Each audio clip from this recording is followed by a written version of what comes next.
Hello, and welcome to the very first review of the 2024 AFL season after the Blues do something that I still can't truly believe, if I'm honest with you.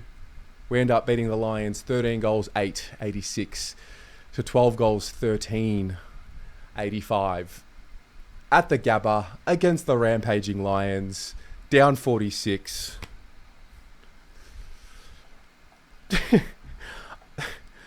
If that is a sign of things to come for season 2024, buckle up.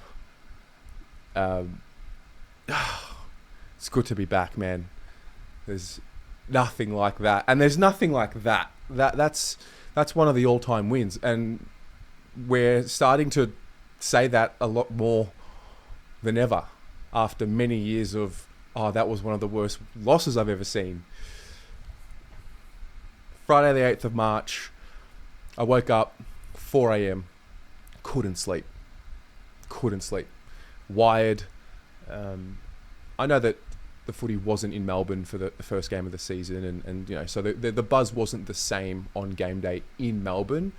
But at the end of the day, like, game day is game day, no matter where the game's played, no matter what part of the year. When the 4 points are on the line and it's real, it's special. And that buzz and that feeling and that excitement, it was there for me. I was pacing up and down the house. I went for a fucking 1 hour, 45-minute walk in the morning just to release energy. I was full of it, and I had no idea where to put it. I was so excited. I was amped. I was taking phone calls while on the walk, on the hot boy walk, and it was just, counting down the seconds until the first bounce. And, got a bit of a taste of the footy the night before with the Swans beating the D's, and, they were impressive, and I thought, all right, well, we're up against it. We've got a really tough task this week. And, for all the talk during the week and over the last few weeks, it was so good to be able to just put that all to bed about pre-season form and what it's going to mean, and trying to draw conclusions from pre-season games. Like, it was just, I knew and I felt that there was a level of intensity that would increase from this team. I might be just naive. I might be crazy. Actually, I'm not. I believe in this team for a reason. There is a clear reason. And, if you look at the history of this channel when we started covering it, 2018, like, look at what the club was and where it was, and the way in which the application was conducted, and look at the way it is now, the way they go about it. They're not the cleanest team by foot, but fuck, they've got heart, and they play with this desire that we've been asking for years. And that's why I believe, honestly, because they've got this ticker about them, and this heart and this soul and this spirit about them. And so it just frustrated me when, like, all the talk was about what we didn't have. No Walsh, no Wiedering, no Martin. I'm actually a little bit scarred from those 6 words, to be honest. No Walsh, no Wiedering, no Martin. Just the focus, for whatever reason, just had to be on the negatives instead of what we did have. No one wanted to say, but we have Charlie and Harry. Nobody wanted to talk about that. And I almost copped criticism for even asking the question, like, why not? Why can't we beat them? So, I don't know. I'm glad that it's happened the way it has, because more than anything, like, fuck who's right and who's wrong and who saw it and who, saw sign. Who cares? It doesn't matter. The only thing that I think should matter from that game is that we should get back to that alignment that we had second half of 2023. Everyone behind them, not blindly, don't exaggerate my words, but, like, just getting behind them, because they've earned the right to earn our trust. They've earned the right. The way they go about things, the manner in which they play. Obviously, the game doesn't start very well. We'll get to that in a moment. But, when the final siren goes, they've done something historical right there. So it's so special. Everyone looks for signs pre-game. I'm no different. I thought there was a telling sign pre-game that got me. I mean, I wrote it down. I was watching from home, so I took notes for the game. And I was curious to see if the attitude of the external, the mainstream, the fans, Brisbane fans, Carlton fans, who were buying into this, oh my God, Carlton can't do it. I was fascinated to see if the Brisbane Lions would. I assumed that they wouldn't because they're so experienced. They've got an experienced coach. They've been through, 5 years of a serious premiership window. And so they know better than to get too ahead of themselves and to, take each game on its merit and not to get too confident. And when I saw their banner, I wrote it down straight away. Game over, looking in the past. Looking in the past. And it reminded me of a few things I had seen in the preseason. So the previous open training session, Nick Newman was up for the press conference. He was asked about the prelim and he said something really peculiar, which was different to what I heard from Brisbane. So Nick Newman said that they didn't review the prelim, they moved on. That's it. It happened. They didn't review it as a group, as a club. They just moved on, got on with the business. The Lions players specifically reviewed the grand final straight away after it happened. I think the following week, if I'm not mistaken, Chris Fagan was talking about that.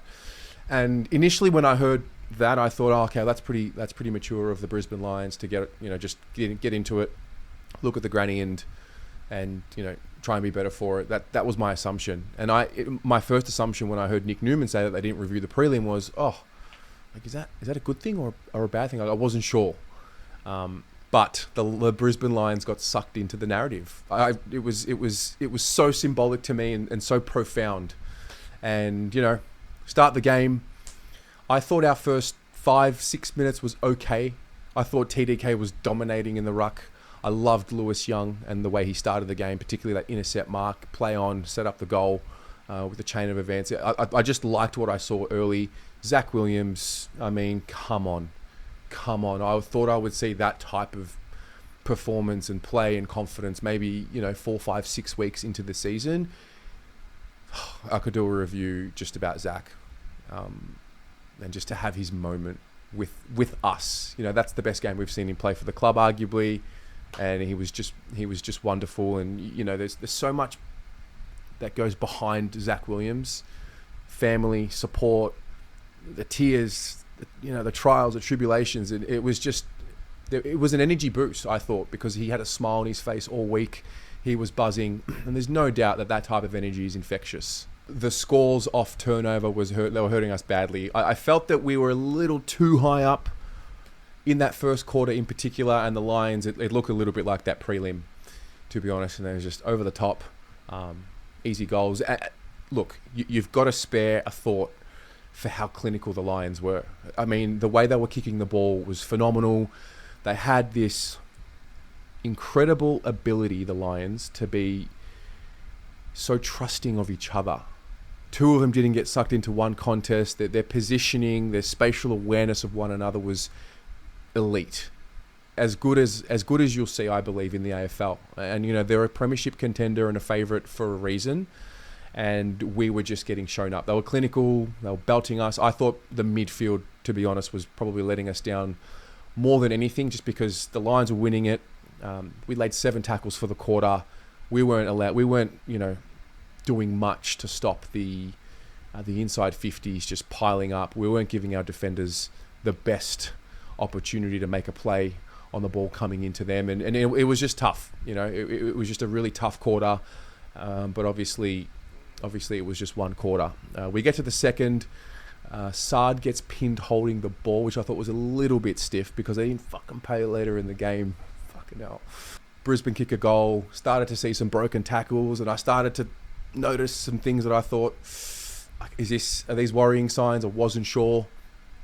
Before you know it, the Lions had 10 inside 50s in a row. We just kept conceding. We couldn't figure it out. And we get to the fourth quarter, and my confidence in winning the game was certainly there once I started to see how poorly Brisbane were kicking it. They obviously lose Coleman before the half, really bad injury. At the time of filming, I'm not sure the severity of it, but it looked pretty bad. So, thoughts go out to him. I'm not going to say that that's what won us the game or turn the game, but he is an important piece to the way that they move the ball out of the back half. And, especially with McKenna wasn't there as well. He hurts us usually, these types. And so get to the fourth, and I start to really notice how fit we looked. We just kept going. as a collective. I thought certain guys had their patches in the second half, and particularly in the fourth quarter, I thought Nick Newman was one of those.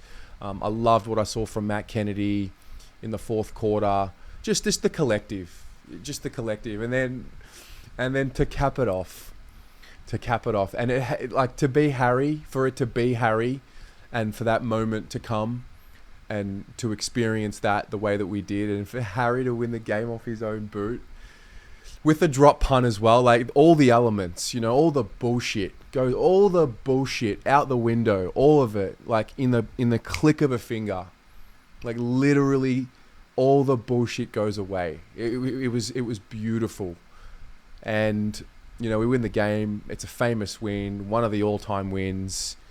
And I really am not exaggerating when I say that. One day when someone's watching this in 60, 70, 80, 100 years, like that was one of the all-time wins. It just so happens that it's come after one of the other all-time wins that we've had in the semi-final, and then another one in the elimination final. And, so super grateful to have footy back. And that is just the perfect way to start a year. And, what's it going to mean in the context of things? Not sure. Still a lot of water to go under the bridge. Still plenty of games to go. We've been doing this long enough to know that it's a long season and not to get too carried away. But also when something like that happens, like that's historic. And there's so many elements to it. There's so much going on. And I do want to reiterate, I just hope that we can get that alignment that we saw at the back end of last year with the fan base. And the reason why I say that is because it's going to make it better on game day. It really is. Like, I understand the trauma, but like, get over it. It's happened. Look at where we are right now. Look at what the group's able to do right now. This is not something that we, in our wildest dreams, thought the group would be doing, years ago, 3, 4, 5 years ago. So to be in this position now where you start to see the maturity and you start to see the layers add on top of each other, and now you start to see new guys coming through, it's magical. My player of the game, I'll give it to Harry, just clearly. And then doing a bit, I'm going to give Fogg some love. Lockie Fogarty. I thought his game was exceptional. I thought the way he performed his role was exceptional, and I'm sure that what he did last night will be highlighted throughout the week, particularly with the role and the tackling. And yeah, so that's how I saw it. But please make this historic review complete by documenting your experience in the comments below. That's also part of what the review process is, because it's less about what happened last night, more about people in the future reading it. So share with us your thoughts, and I don't know, it's all a blur. It's all a blur. I can't wait to watch the replay for the 29th time and just get amongst it. So I'll leave it there. Enjoy your weekend. Enjoy opening round, and go the Mighty Blues.